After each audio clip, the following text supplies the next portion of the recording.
Success అనేది destiny కాదు, ఇదొక జర్నీ. ఒక చిన్న హోప్తో స్టార్ట్ చేసిన నా ఈ జర్నీ ఇప్పుడు ఎంతోమంది లవ్, ఎఫెక్షన్ అండ్ ట్రస్ట్తో బిల్డ్ అయి ఉంది.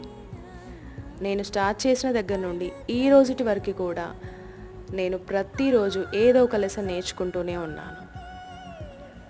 అందరిలో ఖచ్చితంగా టాలెంట్ ఉంటుంది, కాకపోతే ఒక క్వశ్చన్ మార్క్ కూడా దాని పక్కనే ఉంటుంది. నేను ఈ పని చేయగలనా, నేను చేస్తే ఎవరేమనుకుంటారో, ఆ క్వశ్చన్ మార్కులన్నిటికీ ఫుల్ స్టాప్ పెడుతూ మీరు ఏ పని అయితే చేయగలుగుతారో దాన్ని ఇంట్రెస్ట్గా ఆచరణలో పెట్టండి.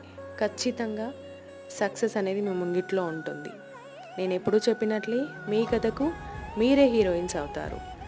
ఎప్పుడు వాళ్ళ స్టోరీస్ వీళ్ళ స్టోరీసే కాదు, మీ సక్సెస్ స్టోరీస్ని కూడా మీరు టేస్ట్ చూస్తారు. ఈ వీడియో ఎవరికైతే యూజ్ అవుతుంది అనుకుంటున్నారో వారికి షేర్ చేయండి. Thank you so much for watching.